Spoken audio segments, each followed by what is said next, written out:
पढ़ते हैं, क्या है, प्रायद्वीपीय पठार। प्रायद्वीपीय पठार में अपन लोग 200 के 200 पठार तो पढ़ लिए। अब क्या पढ़ रहे हैं अपन लोग, उसकी प्रायद्वीप भारत की जो पर्वतमालाएं हैं मुख्यतः, ठीक है, कौन सी आप पढ़ रहे हैं, अरावली, विंध्याचल, सतपुड़ा, नीलगिरी, पश्चिमी और पूर्वी घाट क्षेत्र। ये 6 के 6 पढ़ेंगे। अभी अपन पढ़ रहे थे कौन सी, पहले वाली कौन सी थी, अरावली पर्वतमाला।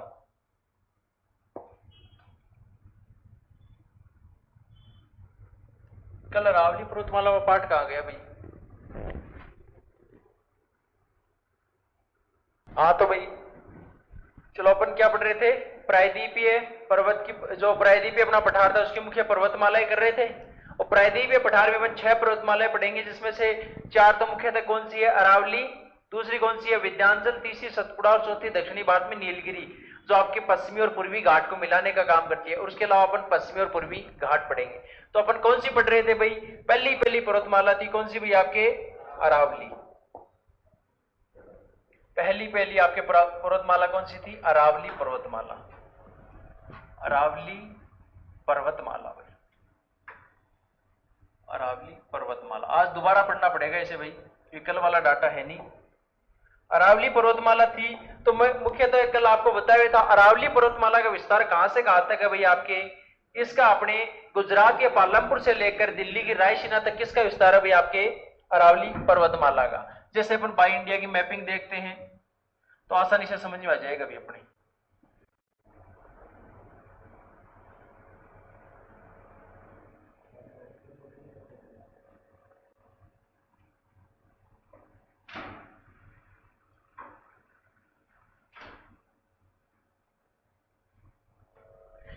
ये अपने वाला यहां पर कौन सा है भाई, मान लो राजस्थान रहा।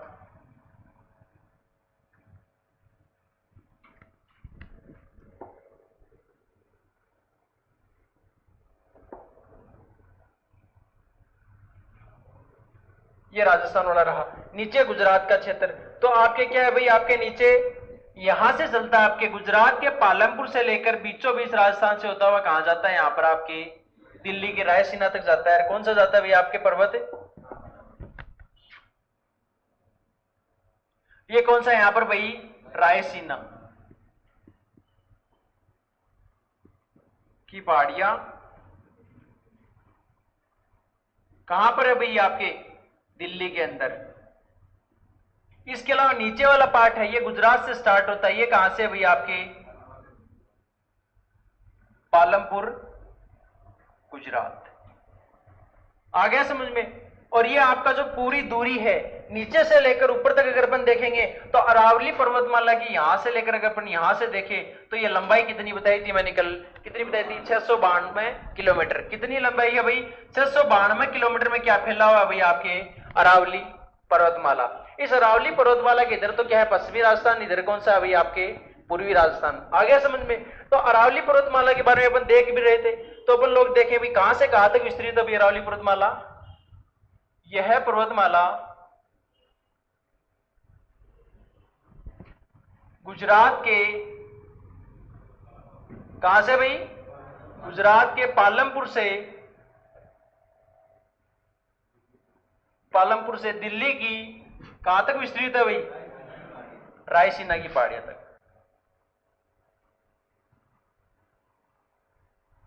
की पहाड़ियों तक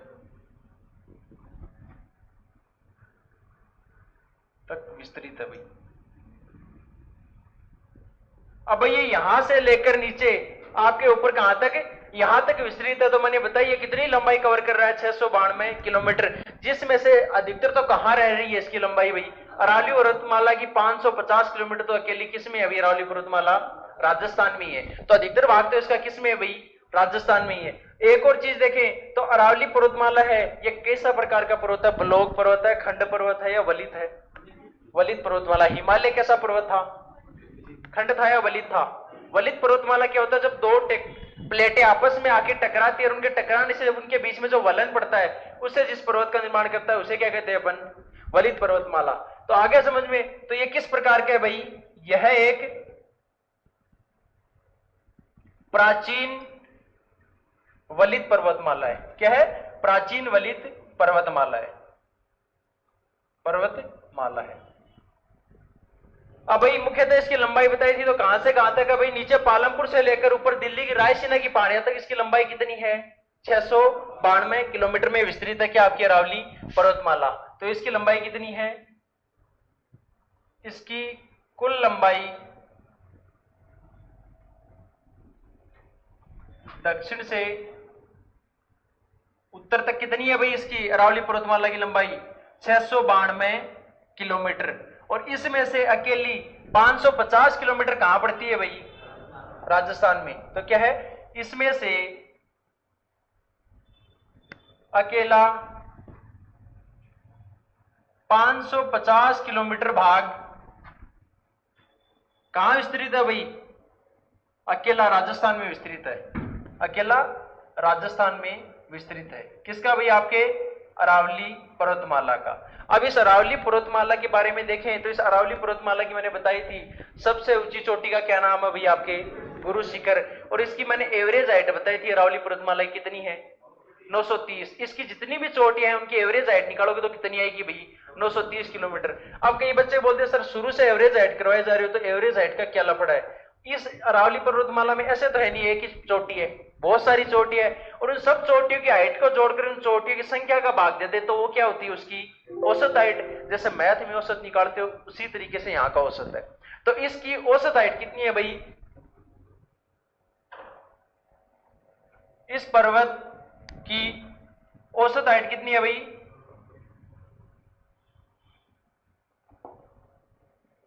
औसत ऊंचाई 930 किलोमीटर है भाई, मीटर है, सॉरी ध्यान रखना हाइट हमेशा किस में लेनी है आपको? मीटर में, किलोमीटर में मत ले लेना। इसकी सबसे ऊंची चोटी कौन सी है भाई? गुरु शिखर। बढ़िया। इसकी सबसे ऊंची चोटी कौन सी है भाई? आपके अरावली पर्वतमाला की गुरु शिखर। और इसकी हाइट कितनी है? 1722 मीटर। कल मैंने आपको चोटियों की हाइट याद करने के लिए बोला था, की क्या भाई? की थी ना, बोला था ना भाई। भारत की सबसे ऊंची चोटी कौन सी है भाई? Mount Everest. अरे वो तो नेपाल में है। केटू गोडविन हाइट कितनी है? 8611। बहुत अच्छा। कल 8687 बता रहा था, है कितनी? 8611। और मीटर में लिखना, किलोमीटर में हाइट मत कर देना, सारा चौपट हो जाएगा। लंबाई चौड़ाई किलोमीटर में ले लेना, बट हाइट कभी भी किलोमीटर में मत लेना। किस में लेनी हाइट? मीटर के अंदर ही लेनी है तुम लोगों ने। क्या चीज? वर्ग किलोमीटर में क्षेत्रफल लिया जाता है। वर्ग किलोमीटर में हमेशा क्षेत्रफल लिया जाता है, लंबाई चौड़ाई वर्ग किलोमीटर में नहीं ली जाती। आगे समझ में? क्षेत्रफल किसे कहते हैं? आयत का क्षेत्रफल हो तो भी क्या होगा? लंबाई इंटू चौड़ाई। और वर्ग का क्षेत्रफल होगा तो क्या होगा? भुजा स्क्वायर। आ गया समझ में? तो स्क्वायर में लेना है तो वो हो जाएगा आपके क्षेत्रफल। किलोमीटर में अगर लोगे तो लंबाई और चौड़ाई को लेना, ऊंचाई को हमेशा मीटर में लेना, क्योंकि ज्यादा ऊंचाई होती नहीं है तब इसको मुख्यतः। अगर आपको इसको किलोमीटर में लिखोगे तो माउंट एवरेस्ट की हाइट कितनी लिखोगे? 8.848 किलोमीटर। ठीक है ना? और मीटर में लिखोगे तो 8848 मीटर। आ गया समझ में आपके? अब अरावली पर्वतमाला आपने इतनी तो पढ़ ली।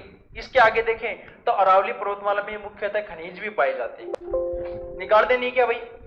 आप झुंझुनों में यहां खेतड़ी से क्या निकालते हो? तांबा और कोम्पर एक ही होता है क्या भाई? एक ही होता है? गोबर और तांबा अलग? कौन बोल रहा है?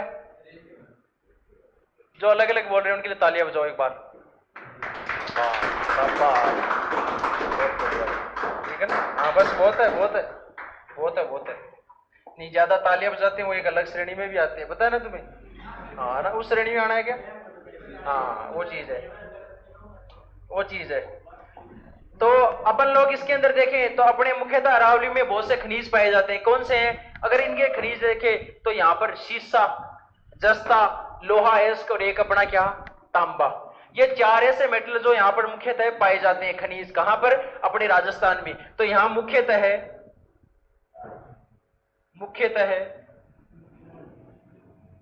खनिज, अरे बात मत करो पीछे वाले, खनिज पाए जाते हैं। और उनमें से कौन से खनिज है भाई? एक तो आपका शीशा, शीशा, जस्ता, तांबा और लोहा अयस्क। लोहा अयस्क।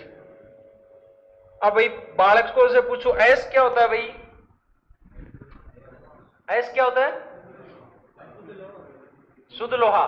खनिजों का शुद्धतम रूप होता है, उसे क्या बोलते हैं अपन लोग? ऐस बोलते हैं। बहुत बढ़िया भाई। शुद्ध लोहा क्या होता है? ये लोहे का शुद्धतम रूप है ऐस। अगर तुम लोहे को जमीन से खोदोगे तो अकेला लोहा ही थोड़ी निकलेगा, मिट्टी भी आएगी, कंकड़ पत्थर भी आएगा साथ में। तो क्या होता है भाई, वो तो क्या है, खनिज है। और उस खनिज को अपन क्या है, रिफाइनरीज में बेचते हैं, वहां से उसको शुद्ध करके उससे लोहा निकालते हैं। फिर अपने यहाँ देखो मुख्यतः अपन लोहे से जो चीजें बनाते हैं वो भी पूरा प्योर लोहा तो नहीं होता भाई, ठीक है ना। प्योर लोहा जैसे अपने कुछ चीजें होती है, जैसे घरवाले बोलते हैं इनको ध्यान से यूज करना है, किसकी है, लोहे के चूर्ण से बनी हुई है, ठीक है ना, थर्ड क्वालिटी का लोहा होता है उससे। तो क्या होता है, अलग अलग प्रकार का लोहा भी आता है। बट अपन जो मेटल को उससे साफ सुथरा करके रिफाइनरी से निकालते हैं वो क्या होता है भाई, अयस्क होता है। तो ये क्या अपने मुख्यतः अरावली पर्वतमाला में पाए जाने वाले मुख्यतः खनिज सीसा, जस्ता, तांबा और लोहा अयस्क आ गया। अब एक बताऊं, आपने डायग्राम में देखा अरावली पर्वतमाला बीचों बीच है ना राजस्थान के। तो जब भी दक्षिणी पश्चिमी मानसून नीचे से आता है, एक तो अरब सागर की शाखा के रूप में आता है, एक बंगाल की खाड़ी में, तब ये यहां से वर्षा करता हुआ ऐसे घूमता घूमता आता है और यहां इसके सामने कौन खड़ी मिलती है भाई, अरावली पर्वतमाला। तो ये पूर्वी राजस्थान में तो वर्षा कर जाता है, बाकी ऊपर किधर चल जाता है, हिमाचल प्रदेश के ऊपर, वहां धर्मशाला में जाके अच्छी खासी वर्षा करता है, और पश्चिमी राजस्थान पूरा क्या रह जाता है, सूखा अधिकतर। तो ये राजस्थान में किसका काम करती है, जल विभाजक का काम करती है ना भाई। राजस्थान में पूर्वी राजस्थान और पश्चिमी राजस्थान को बांटने का काम कर रही है अरावली पर्वतमाला। तो वही चीज है, कई बार क्वेश्चन पूछ लेते हैं, राजस्थान में जल विभाजक का कार्य कौन सी पर्वतमाला करती है? विंध्याचल, सतपुड़ा, नीलगिरी, अरावली पर्वतमाला कौन सी करती है? अरावली पर्वतमाला। तो ये क्या करती है भी, राजस्थान में जल विभाजक का कार्य करती है।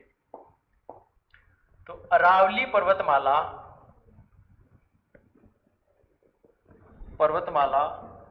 राजस्थान में जल विभाजक का कार्य करती है। किसका? जल विभाजक का कार्य करती है। अब एक चीज और ध्यान रखना भाई आप लोग, ये जो पर्वतमाला है वो जितने भी पर्वत है भारत के उनमें सबसे क्या है भाई, प्राचीन है। देखो भारत का सबसे नवीनतम पर्वतमाला देखते हैं तो कौन सी है, हिमालय, और सबसे प्राचीन है तो कौन सी है, अरावली। तो यही है कि यह भारत की सबसे प्राचीन पर्वतमाला है। क्या है भाई, पर्वतमाला है। अब मैंने एक बताया था भौतिक विभाजन में, भारत का भौतिक विभाजन करें तो उसको अलग अलग भागों में बांटता है। उसके अनुसार तो भारत का सबसे प्राचीनतम भाग कौन सा है, भाई? 10 बार तो बता चुका हूं। भौतिक विभाजन में 4 भाग कौन से डिवाइड किए थे भारत के, कौन से किए थे भाई? हिमालय, दूसरा क्या, मैदानी प्रदेश, तीसरा, और चौथा। 4 ही पार्ट करवाए थे। इन चारों में भारत का सबसे प्राचीनतम भाग कौन सा पढ़ा रहा हूं अभी, प्रायद्वीप पठार। और सबसे नवीनतम कौन सा है भाई, मैदानी प्रदेश, क्योंकि उसका निर्माण ही किससे हुआ है भाई, आपका नदियों के द्वारा। और पर्वतमालाओं के अंदर देखें जितनी भी पर्वत है उनमें सबसे प्राचीन पर्वत कौन सा है, भारत का अरावली, और सबसे नवीनतम कौन सा है, हिमालय। ध्यान रखना, ठीक है। तो ये आपका अरावली पर्वतमाला कंप्लीट हो चुका है। इसके बारे में राइट कर लो, जो भी नए बच्चे हैं और जो भी पुराने बच्चे जिनका लिखा हुआ है वो देख लो भाई, समझ लो। इससे आगे अपने दूसरे नंबर पे कौन सी पर्वतमाला बताई थी भाई आपको, कौन सी बताई थी, विंध्याचल। सेकंड नंबर पे कौन सी है भाई आपके, विंध्याचल।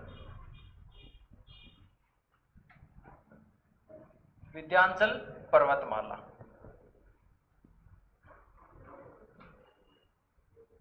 विंध्याचल पर्वतमाला भाई। ये जो विंध्याचल पर्वतमाला है ना भाई, ये किस प्रकार का पर्वत है, ये खंड पर्वत है। खंड पर्वत कैसे, जब देखो 2 भ्रंश होते हैं, 2 भ्रंश ले लो या 2 प्लेटें ले लो, वो आपस में एक जगह है, और जैसे वो एक दूसरे से दूर हटेंगी तो क्या बोलते हैं, उनके या तो बाहरी वाला भाग या उनके पास वाला ये जो नोक वाला भाग है ये ऊपर की तरफ उठ जाता है, और इससे जिस पर्वत का निर्माण होता है वो कौन सा होता है भाई, आपके खंड पर्वत। जैसे आपके पास 2 नोटबुक देना आपकी, एक तो आप दे दो अपनी नोटबुक, एक आप दे दो कोई भी।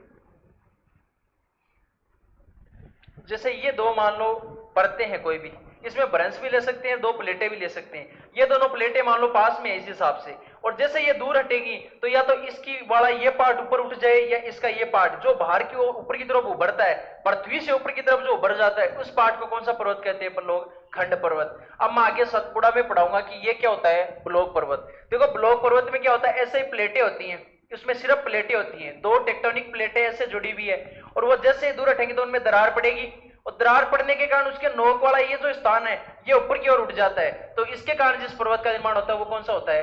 ब्लॉक। तो तीन प्रकार के पर्वत बताए थे, वलित, खंड और ब्लॉक पर्वत। वलित तो पता ही चल गया, अरावली भी वलित पर्वत है और हिमालय भी। और आपका विंध्याचल कैसा पर्वत है? खंड। इसमें दो भ्रंश भी हो सकते हैं या दो प्लेट भी हो सकती है। और जैसे दूर हटी तो इनका या तो ये बाहर वाला भाग, ये जैसे प्लेट का, और ये पास वाला भाग ऊपर की ओर उठ जाता है। इससे जिस पर्वत का निर्माण होता है वो कौन सा होता है? खंड। और इसमें जो आपका ब्लॉक बताया था उसमें दो प्लेटें होती है ऐसे जुड़ी हुई, और वो प्लेटें जैसे दूर हटती है तो दोनों में दरार पड़ी, दरार पड़ते इनके जो पास वाला भाग है, ये सब जो उनका मुंह वाला भाग है वो जो ऊपर की तरफ उठता है, उससे जिस पर्वत का निर्माण होता है वो कौन सा होता है? आपके ब्लॉक पर्वत। तो तीन टाइप के पर्वत हो चुके हैं, वलित, ब्लॉक और खंड पर्वत। तो विंध्याचल आपके किस प्रकार का पर्वत है? अभी आपके खंड पर्वत है, और इसकी खासियत ये है कि ये किससे बना हुआ? पूरा का पूरा चूना पत्थर से। और आगे सतपुड़ा का पर्वत पढ़ाऊंगा, वो किससे बना हुआ है? बालू पत्थर से। तो ये वाला जो विंध्याचल पर्वतमाला किससे बना हुआ है? आपके चूना पत्थर से। इस पर्वत की खासियत है ये भारत को दो भागों में डिवाइड करता है, उत्तरी भारत को अलग करता है, दक्षिणी भारत को अलग करता है। कैसे करता है भाई? बाई डायग्राम समझते हैं। देखो, जैसे अपन इंडिया का डायग्राम बना के उससे समझेंगे पूरा।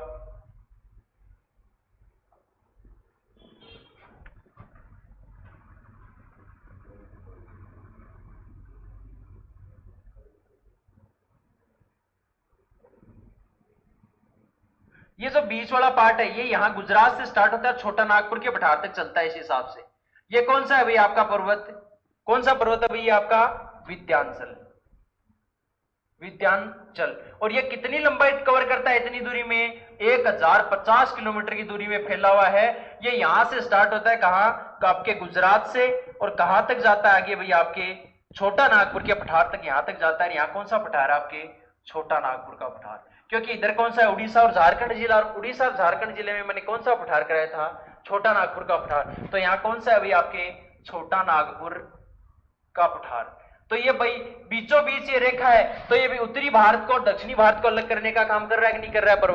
पर्वतमाला। तो जो आपकी विंध्याचल पर्वतमाला है ये उत्तरी भारत और दक्षिणी भारत को दोनों को अलग करने का काम करता है। इस पर्वतमाला में मुख्यतः चोटियां भी हैं। उन चोटियों का नाम क्या है? एक तो है भारनेर, कैमूर पहाड़ी और पार्श्वनाथ। अब आप कहीं बोलोगे सर पार्श्वनाथ छोड़ी, जो आपने पहाड़ी करवाई थी वो तो किस में करवाई थी? छोटा नागपुर में।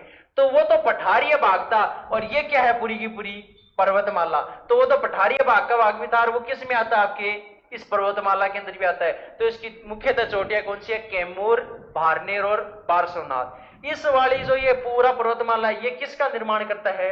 नर्मदा भ्रंश घाटी का निर्माण करता है। और मान लो गुजरात, और गुजरात के बाद में कौन सा आएगा? मध्य प्रदेश। मध्य प्रदेश के बाद में इधर चलेगा तो झारखंड और उड़ीसा वाला। तो आपके जो मध्य प्रदेश है, मध्य प्रदेश में इसमें एक हीरे की खान है प्रसिद्ध। उस हीरे की प्रसिद्ध खान का क्या नाम है अभी? आपके किसने पढ़ा है जियोग्राफी में? पन्ना नाम सुना है क्या? पन्ना। वो हीरे की प्रसिद्ध खान पन्ना कहां पर है भाई? आपके एमपी मध्य प्रदेश में। और कौन से पर्वतमाला के अंदर है भाई? आपके इस विंध्याचल पर्वतमाला के अंदर है। कौन सी पर्वतमाला, कौन सी खान है भाई? हीरे की प्रसिद्ध खान है पन्ना।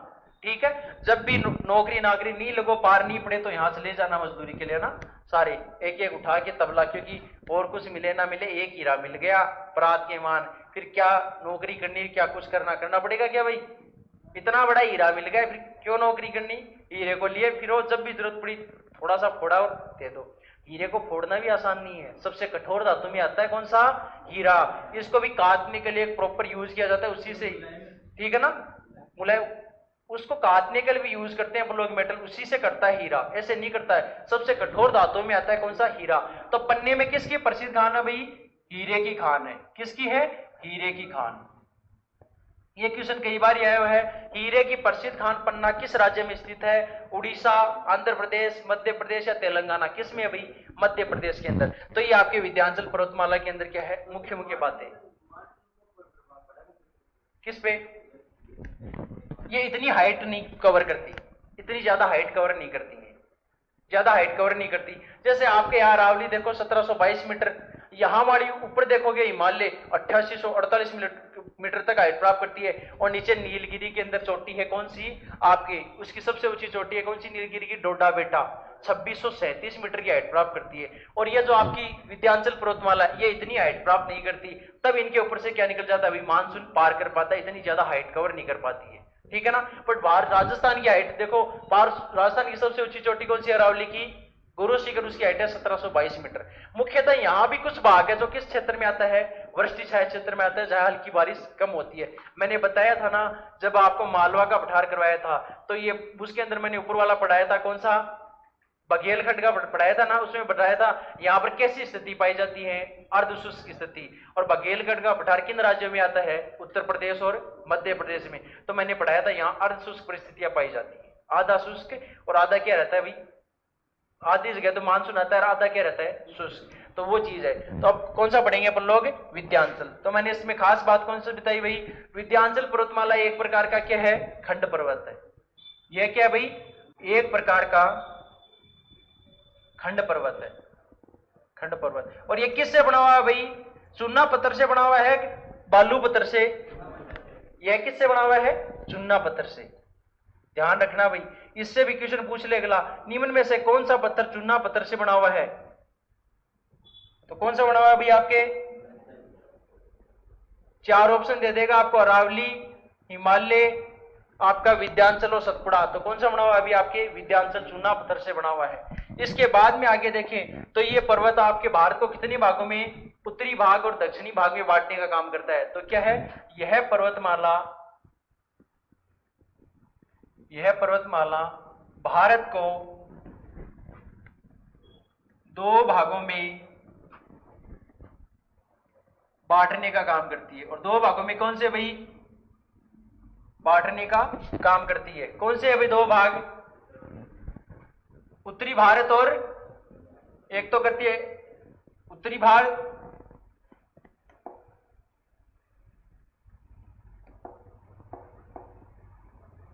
एक तो उत्तरी भारत,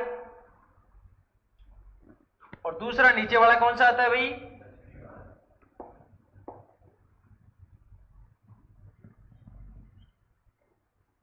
दक्षिणी भारत में। ये वाली जो आपके चोटी है, मैंने कहां से कहां तक विस्तार बताया था भाई इसका, विंध्याचल का, यहां नीचे गुजरात से चलती है, आगे कहां तक जाती है, छोटा नागपुर के पठार तक। तो कितनी लंबाई है भाई इसकी, यह 1050 किलोमीटर लंबाई में फैली है, लंबाई में फैली है, लंबाई में, कहां से, गुजरात से लेकर कहां तक फैली है, छोटा नागपुर के पठार तक, छोटा नागपुर के पठार तक फैली है। अब मेरे को आगे बताओ इसके अंदर भाई आपको, ये वाली जो पर्वतमाला है ये कौन सी भ्रंश घाटी का निर्माण करती है, मैंने बताया था। जो आपकी विंध्याचल पर्वतमाला है वो एक नदी की भ्रंश घाटी का निर्माण करती है, वो कौन सी बताई थी, नय से नाम था, कौन सी थी, है नर्मदा। ये जो आपकी विंध्याचल पर्वतमाला है नर्मदा भ्रंश घाटी का निर्माण करती है। किसका, नर्मदा भ्रंश घाटी। भ्रंश घाटी क्या होती है, दोनों तरफ तो क्या हो पहाड़ियां, बीच वाला जो समतल क्षेत्र हो उसे क्या बोलते हैं अपन, घाटी क्षेत्र। और भ्रंश घाटी क्षेत्र में क्या होता है, जब नदियां किससे, पहाड़ों से होकर नीचे गुजरती हैं, झरने के रूप में गिरती है, तो किसका निर्माण करती हैं, भ्रंश घाटी का। तो ये वाली पर्वतमाला कौन सी भ्रंश घाटी का निर्माण करती है भैया, आपके नर्मदा। तो क्या है, यह पर्वतमाला नर्मदा भ्रंश घाटी का निर्माण करती है, नर्मदा भ्रंश घाटी का निर्माण करती है, निर्माण करती है। इसकी मुख्य चोटी बताई थी, कौन सी थी भी आपके, कौन सी थी इसकी मुख्य चोटी, हाँ सही बोल रहे हो, कौन बोल रहे, इसकी प्रमुख चोटियां कौन सी अभी इस पर्वतमाला की प्रमुख चोटियां, एक तो है पार्श्वनाथ, जो आपके किसकी सबसे ऊंची चोटी थी, कौन से पठार की भाई, छोटा नागपुर के पठार की सबसे ऊंची चोटी थी कौन सी, पार्श्वनाथ। और मालवा के पठार की सबसे ऊंची चोटी थी सिगारटोंग। उसके अलावा और देखिए तो केमूर और क्या है, भारनेर। ये क्या है, इस पर्वतमाला की मुख्य चोटियां। और उसके अलावा मैंने बताया था इस पर्वतमाला में एक हीरे की प्रसिद्ध खान है, कौन सी, पन्ना। इस पर्वतमाला में पर्वतमाला में हीरे की प्रसिद्ध खान, हीरे की प्रसिद्ध खान कौन सी है भाई? पन्ना। और पन्ना अगर राज्य के हिसाब से पूछ रहे तो कौन से राज्य में है? मध्य प्रदेश। बहुत ही अच्छा भाई। तो ये क्या हो गया आपका? विंध्याचल पर्वतमाला कंप्लीट हो चुकी है। अपन ने क्या क्या चीजें पढ़ी? विंध्याचल पर्वतमाला आपके कहां कहां फैली हुई है भाई? यह एक प्रकार का खंड पर्वत है।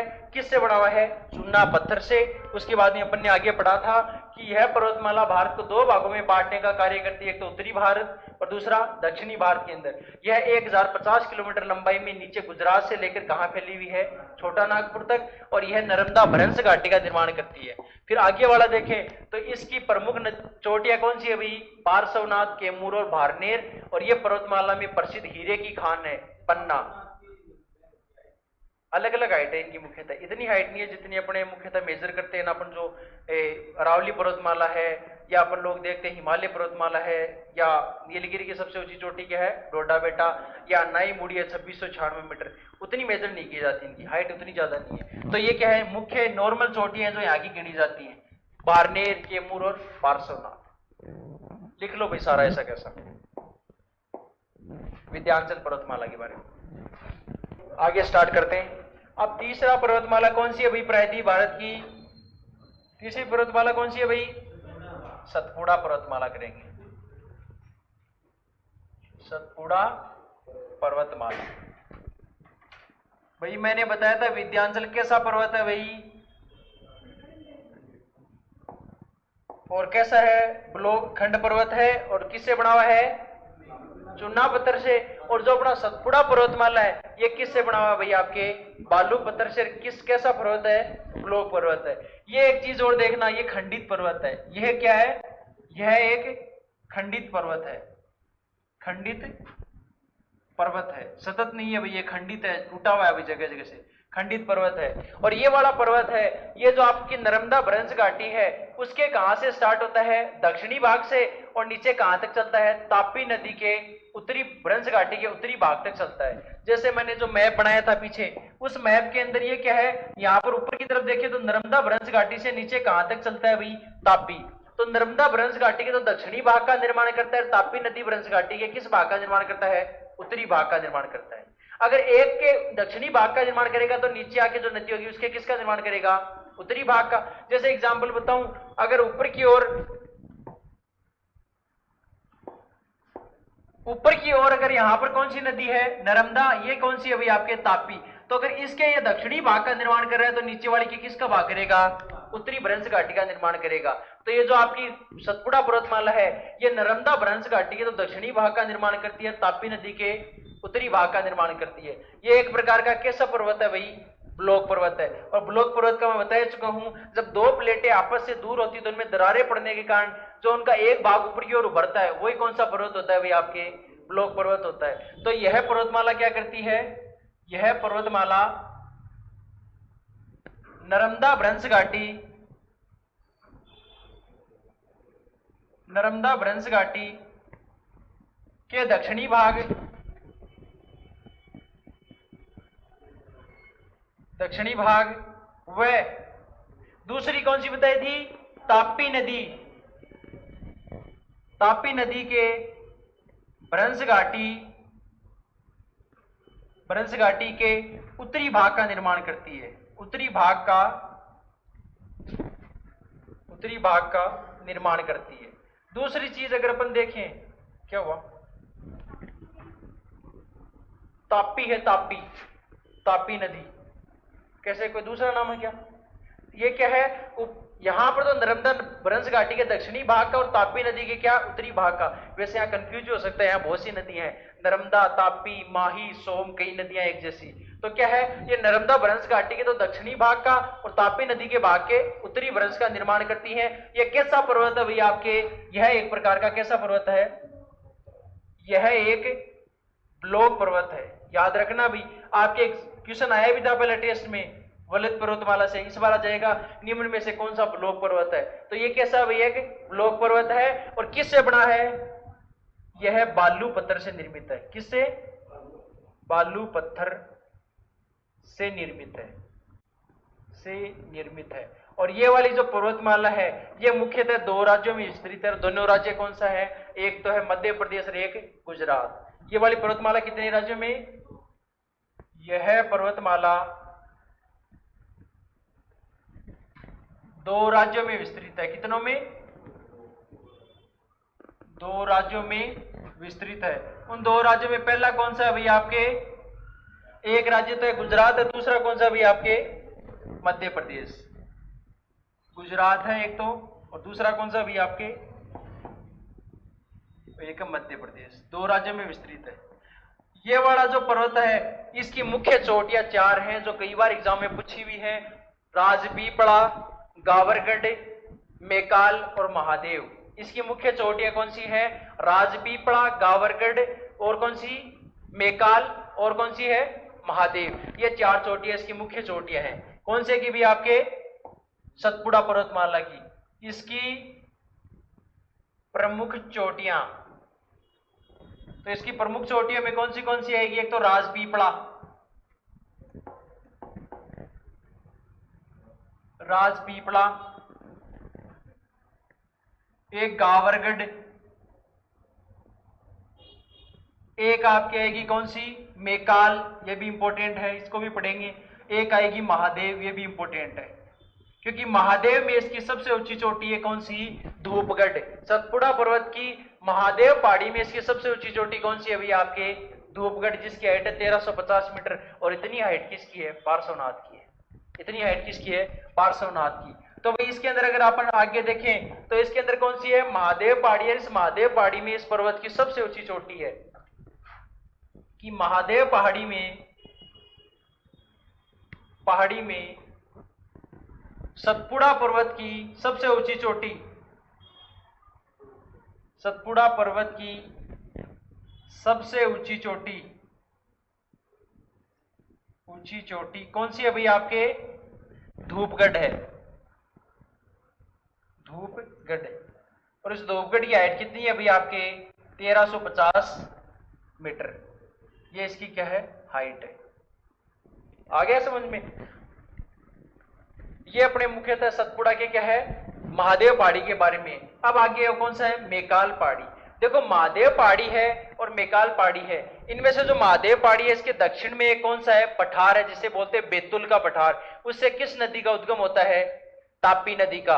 और जो आपका मेकाल पर्वत है इसकी सबसे ऊंची चोटी है अमरकंटक। उससे दो नदियों का उद्गम होता है, एक तो कौन सी? नर्मदा, एक कौन सी? सोम नदी का। तो दोनों पहाड़ियां इस हिसाब से इंपॉर्टेंट है क्योंकि आपके महादेव पहाड़ी के दक्षिण में कौन सा है भाई? महादेव पहाड़ी के दक्षिण में कौन सा पठार है भाई आपके? दक्षिण में बेतुल का पठार है। बेतुल का पठार है, जिससे किस नदी का उद्गम होता है भाई? जिससे तापी नदी का उद्गम होता है। मानो वो तापी नदी का उद्गम होता है। तापी नदी का उद्गम होता है। उसके अलावा आपके मेकाल पहाड़ी, इसकी सबसे ऊंची चोटी है अमरकंटक, जहां से दो नदियों का उद्गम होता है, एक तो नर्मदा नदी और दूसरी कौन सी है? सोम नदी। आ गया समझ में? तो ये इंपॉर्टेंट है दूसरे वाला भी साथ में कि मेकाल